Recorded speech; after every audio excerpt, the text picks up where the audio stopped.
Hi guys, Patharamattu സീരിയലിൻ്റെ ഒരു പുതുപുത്തൻ വിശേഷത്തിലേക്ക് എല്ലാവർക്കും സ്വാഗതം. അങ്ങനെ അനിയോട് ആദർശ് പറയുന്നുണ്ട് അനി ഇനി ഓഫീസ് കാര്യങ്ങളൊക്കെ ശ്രദ്ധിക്കണമെന്ന്. അങ്ങനെ ഓഫീസ് കാര്യങ്ങളിലേക്കൊക്കെ ശ്രദ്ധ തിരിക്കുകയാണ് അനി.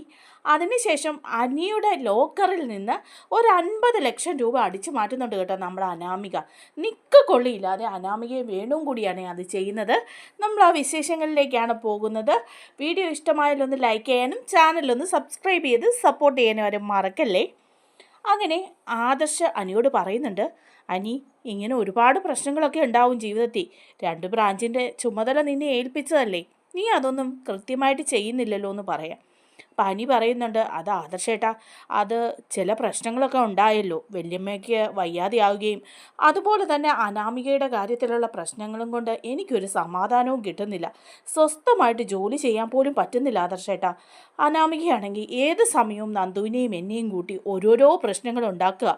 അതൊക്കെ കൊണ്ടാണ് ഞാൻ ഓഫീസ് കാര്യങ്ങളിൽ അധികം ശ്രദ്ധ കൊടുക്കാതിരുന്നത്. അപ്പോൾ ആദർശ് പറയാണ്, നമുക്ക് പകരം അവിടെ നോക്കാൻ ആളൊക്കെ ഉണ്ടായിരിക്കാം, പക്ഷേ നമ്മൾ ചെല്ലേണ്ടടുത്ത് നമ്മൾ ചെന്നില്ലെങ്കിൽ കാര്യങ്ങളൊന്നും നടക്കില്ല മോനെ. അതുകൊണ്ട് അനി നീ മറ്റുള്ള പ്രശ്നങ്ങളെല്ലാം മറക്കാൻ ഇത് നല്ലതാണ്. അതുകൊണ്ട് ഓഫീസിലേക്കൊക്കെ പോയി തുടങ്ങാൻ പറയാം.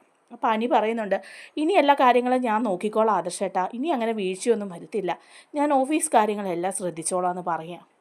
അങ്ങനെ അനി ഓഫീസിലൊക്കെ പോകാൻ തുടങ്ങുമ്പം അനാമികയ്ക്കും കുറച്ച് സന്തോഷമാവണം കേട്ടോ.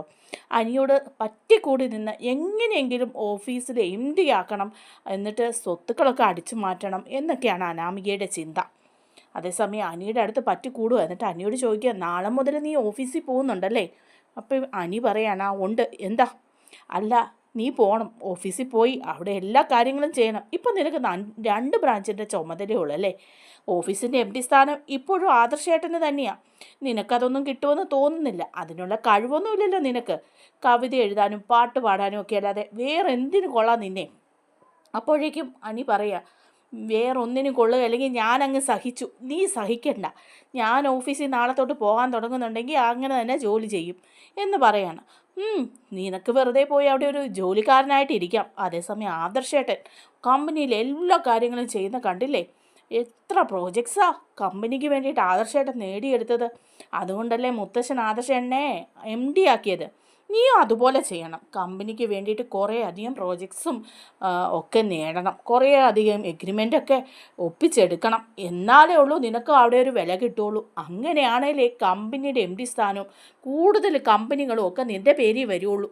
എന്നാലേ നമുക്കൊന്ന് സുഖിച്ച് ജീവിക്കാൻ പറ്റുള്ളൂ. ഇല്ലെങ്കിൽ എന്നും ആദർശേട്ടൻ്റെ കീഴിൽ ഇങ്ങനെ കിടക്കേണ്ടി വരും. അപ്പോൾ അനിക്ക് ദേഷ്യം വരിക. അനി പറയുക, അതിനൊന്നും എനിക്കൊരു പ്രശ്നവും ഇല്ല. ആദർശേട്ടൻ്റെ കീഴിലോ മുത്തശ്ശൻ്റെ കീഴിലോ ഒക്കെയാണ് ഞങ്ങൾ ജീവിക്കുന്നത്. അത് തന്നെ എനിക്കിഷ്ടവും. അല്ലാതെ കമ്പനിയുടെ MD ആവണമെന്നും കുറേ കമ്പനികൾ എൻ്റെ പേരിൽ വേണമെന്നും ഒന്നുമില്ല. നീ അങ്ങ് ഒന്ന് അടങ്ങ് എന്ന് പറയണം. അപ്പോൾ അതിനൊക്കെ ശേഷം അനി ഓഫീസിലൊക്കെ പോയിട്ട് അവിടുത്തെ ഫിനാൻഷ്യൽ കാര്യങ്ങളും എല്ലാം ചെയ്യാണ് കേട്ടോ. അങ്ങനെ ഒരു സമയത്ത് വേണു ഇങ്ങനെ വിളിക്കുകയാണ് അനാമികയെ. എന്നിട്ട് പറയാണ്, മോളെ എന്തായി? ആകെ മൊത്തം പ്രശ്നമല്ലേ? ഇനി നമ്മൾ എന്താ ചെയ്യുക? ആ പണം കൊടുക്കാനുള്ളവരെല്ലാവരും കൂടെ ഇപ്പോൾ ഇങ്ങോട്ട് വരും. ഒന്നും നടക്കുന്നില്ലല്ലോ. അതിൻ്റെ ഇടയ്ക്ക് ദേവയാനിക്ക് ആ വയ്യായികയും കൂടെ വന്നിട്ടാ. ഇല്ലെങ്കിൽ എങ്ങനെയാലും കുറച്ച് അടിച്ചു മാറ്റായിരുന്നു. അന്ന് ദേവയാനി തന്ന പണം കൊണ്ടാ പിടിച്ച് നിൽക്കുന്നത്.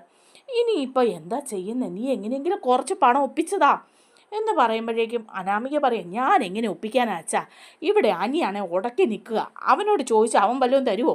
എടി നീ സ്നേഹത്തോടെയൊക്കെ ഒന്ന് ചോദിക്കും മോളെ. കുറച്ച് പണം അവനോട് ചോദിച്ച് ഒപ്പിക്കും. പിന്നെ കുറച്ച് പണം അവനോട് ചോദിച്ച് ഒപ്പിക്കും. അവനിപ്പോൾ തരികയും ചെയ്യും. കാത്തിരുന്നോ. ആ ദേവയാനി വല്യമ്മയായിരുന്നു ഒരു പ്രതീക്ഷ. അവരുടെ സ്വഭാവത്തിനും ഇപ്പം ചില മാറ്റങ്ങളൊക്കെ വന്നു. അവരുടെ മരുമോളോട് അവർക്ക് ഇഷ്ടമൊക്കെ കൂടി തുടങ്ങിയെന്നാണ് എനിക്ക് തോന്നുന്നത് എന്നൊക്കെ പറയുകയാണ്. അപ്പം വേണു പറയാൻ, എടി അതിനൊന്നും ഒരു അവസരവും മോളെ നീ ഉണ്ടാക്കരുത് അനാമി എന്ന് പറയുക. എന്നിട്ട് പറയുന്നുണ്ട്, ആ കിളവനും കിളവിയും ഒരു 10 പൈസ തരുമെന്ന് തോന്നുന്നില്ല.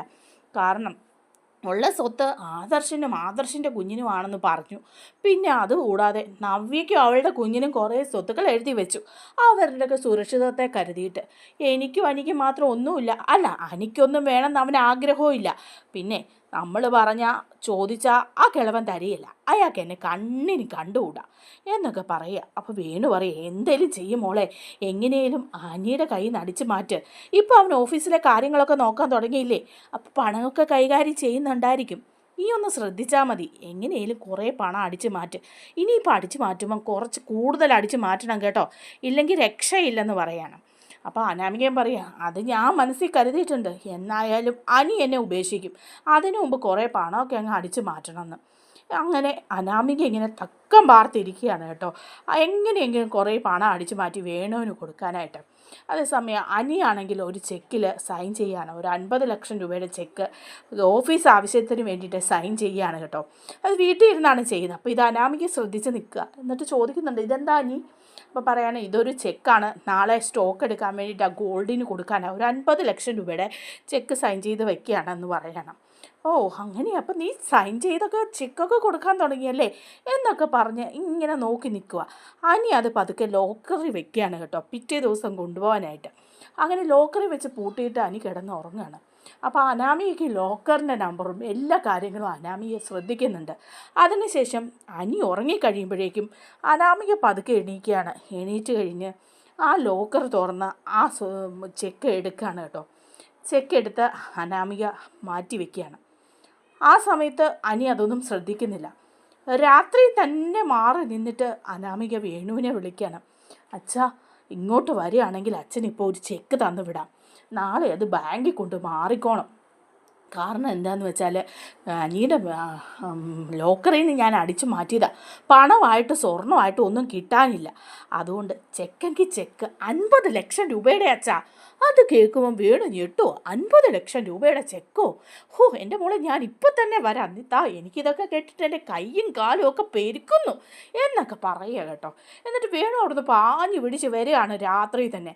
അനാമികയാണെങ്കിൽ ആരും കാണാതെ ഈ ചെക്ക് എടുത്തിട്ട് പുറത്തിറങ്ങി വേണുവിന് കൊടുക്കുക. അച്ഛാ, ഇത് മാറിയെടുത്തോണം, സൂക്ഷിച്ചോണം, കടം കൊടുക്കാനുള്ളവർക്കെല്ലാം കൊടുത്തിട്ട് ബാക്കി പണം കയ്യിൽ കാണണം, നമുക്കിനിയും ജീവിക്കേണ്ടതാണെന്നുള്ള ഓർമ്മയൊക്കെ വേണം. വേണു പറയാം, നീ അതൊക്കെ ഒന്നും മറക്കണം, ഞാൻ മറക്കില്ല എന്ന് പറഞ്ഞ് സന്തോഷത്തോടെ പോവാണ് കേട്ടോ. പിറ്റേ ദിവസം അനി നോക്കുമ്പോൾ ലോക്കറിലില്ല. ലോക്കറിൽ ചെക്ക് കാണാതെ വരുമ്പോൾ അനി ആകെപ്പാടെ ടെൻഷൻ അടിച്ചിട്ട് വരികയാണ് കേട്ടോ. അപ്പോൾ ഹോളിലാണ് അനാമിക. അനാമികയെ വിളിക്കേ, അനാമികയെ നീ കണ്ടോ, നമ്മുടെ ലോക്കറിലിരുന്ന ചെക്ക് നീ കണ്ടോ? അപ്പോൾ അനാമിക പറയാം, ഇല്ല, ചെക്ക് നീ ഇന്നലെ അതിൽ വച്ചതല്ലേ, 50 ലക്ഷം രൂപയുടെ ചെക്കാ, അത് കാണുന്നില്ല, ഞാനിന്നലെ ലോക്കറിൽ വെച്ച് പൂട്ടിയത്, പിന്നെ ആരെടുക്കാനാ ഇത്രയും സമയം കൊണ്ട്?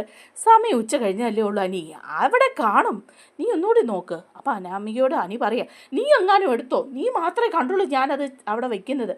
എൻ്റെ അനി, ഞാനത് എടുക്കുമോ? ഞാനെന്താ അത്ര പൊട്ടിയാണോ? ലോക്കറിൽ നിന്ന് ഞാനതെടുത്താ നീ അറിയല്ലേ? അല്ലേലും എനിക്കെന്തിനാ അത് എടുക്കേണ്ട ആവശ്യം? ഞാൻ എടുത്തിട്ട് എന്താ ചെക്ക് പുഴുങ്ങി തിന്നുമോ എന്നൊക്കെ ഇങ്ങനെ ചോദിക്കുമ്പോൾ മുത്തശ്ശൻ ചോദിക്കുന്നുണ്ട്, എന്താ അനി, എൻ്റെ മുത്തശ്ശൻ ലോക്കറിൽ ഞാൻ ചെക്ക് എഴുതി വെച്ചാൽ അത് കാണുന്നില്ല, ഇപ്പം ഞാൻ ബാങ്കിൽ നിന്ന് മാനേജർ വിളിച്ചാൽ ചെക്ക് മാറാൻ വന്നിട്ടുണ്ടായിരുന്നു, ചെക്ക് മാറിയെന്നും പറഞ്ഞിട്ട് വിളിക്കുകയും ചെയ്തു, ഇനിയിപ്പോൾ എന്താ ചെയ്യാമെന്ന് എനിക്കറിയില്ലല്ലോ, ആരാ അത് അടിച്ചു മാറ്റി മാറിയതെന്നൊക്കെ പറഞ്ഞ് അനി വെപ്രാളപ്പെടുകയാണ് കേട്ടോ. അപ്പം മുത്തശ്ശൻ പറയാണ്, അനി നീ ടെൻഷൻ അടിക്കാതെ, ഏതായാലും ബാങ്ക് വഴിയല്ലേ പോയത്, അതുകൊണ്ട് നമുക്ക് സംഭവം കണ്ടെത്താം. ഇനി ആരായിരിക്കും? അപ്പോൾ അനാമിക പറയാം, ഇനി അഭിയേട്ടനെങ്ങാനും ആയിരിക്കുമോ, അഭിയേട്ടനല്ലേ ഇങ്ങനെയുള്ള കാര്യങ്ങളൊക്കെ ചെയ്യുന്നത് എന്നൊക്കെ ഇങ്ങനെ പറഞ്ഞ് വഴി തിരിച്ച് വിടാൻ നോക്കുമ്പോഴത്തേക്കും മുത്തശ്ശൻ പറയുന്നുണ്ട്, അനാമികയെ നിങ്ങളുടെ റൂമിൽ കയറി അഭി അത് ചെയ്യുമെന്ന് തോന്നുന്നില്ല, നീ ആവശ്യമില്ലാതെ ഇതൊക്കെ പറയാതെ എന്തായാലും നമുക്ക് ഇത് കണ്ടുപിടിക്കുക തന്നെ ചെയ്യണമെന്ന് പറയുകയാണ് കേട്ടോ. നമ്മുടെ വീഡിയോ ഇഷ്ടമായാലൊന്ന് ലൈക്ക് ചെയ്യണേ, ചാനൽ കൂടി ഒന്ന് സബ്സ്ക്രൈബ് ചെയ്ത് സപ്പോർട്ട് ചെയ്യണേ. Thank you.